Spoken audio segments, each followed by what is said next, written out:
Millennium Hindi व्याकरण तथा रचना 7।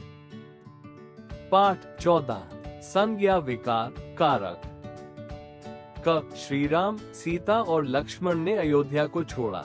ख वे राजसी वस्त्रों को त्याग कर वन में गए। ग श्री राम ने रावण को बाण से मारा। घ श्री राम ने अधर्म के नाश के लिए रावण को मारा। अंग श्री राम के तरकश से बाण निकला। च भरत श्री राम जी के भाई थे। छ युद्ध में रावण का अंत हुआ। ज हे छात्रों, धर्म की सदा विजय होती है। रंगीन शब्दों के साथ लगे ने, को, से, के, में, है आदि विशेष चिन्ह विभक्ति या परसक कहलाते हैं। यदि इन्हें हटा दिया जाए तो वाक्य का अर्थ स्पष्ट नहीं होता और वाक्य अधूरा लगता है। वाक्य का सही अर्थ समझने के लिए इन विभक्तियों का प्रयोग आवश्यक है, क्योंकि ये शब्दों के बीच परस्पर संबंध बताती है। संज्ञा या सर्वनाम के जिस रूप से उसका संबंध वाक्य के किसी दूसरे शब्द के साथ जाना जाए, वो कारक कहलाता है।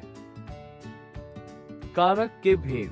भेद 1 कर्ता कारक, परसक या कारक चिन्ह। ने पहचान, किसने, कौन।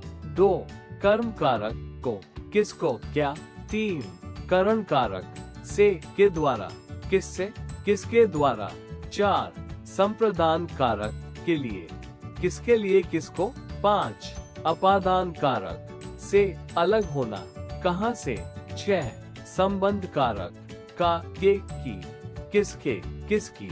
7 अधिकरण कारक, में, पर, किसने, किस पर। 8 संबोधन कारक, हे, अरे, अरे, कौन। 1 कर्ता कारक, जिस शब्द से क्रिया के करने वाले का बोध होता है उसे कर्ता कारक कहते हैं। मोहन ने खाना खाया, वो घर जाता है। 2 कर्म कारक, वाक्य में जिस संज्ञा या सर्वनाम पर क्रिया का फल या प्रभाव पड़ता है उसे कर्म कारक कहते हैं। जैसे पुलिस चोर को पकड़ती है, मोहन ने सोहन को धमकाया, सोहन शहर को जाता है।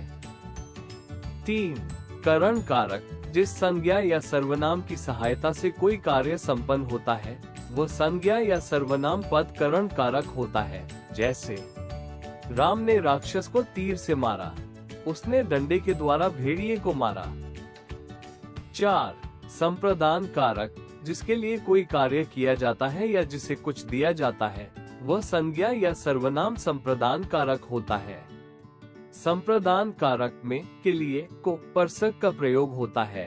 जैसे बालक ने गरीब को रोटी दी, ये पुस्तक रमेश के लिए है। 5 अपादान कारक, जिस संज्ञा या सर्वनाम से किसी संज्ञा या सर्वनाम के अलग होने का भाव प्रकट हो उसे अपादान कारक कहते हैं। जैसे पेड़ से पत्ते गिरते हैं, गंगा गंगोत्री से निकलती है। 6 संबंध कारक, संज्ञा के जिस रूप से दो संज्ञाओं अथवा सर्वनामों के परस्पर संबंध का पता चले वे संबंध कारक होते हैं। जैसे ये राजा का लड़का है, यह उसकी लड़की है।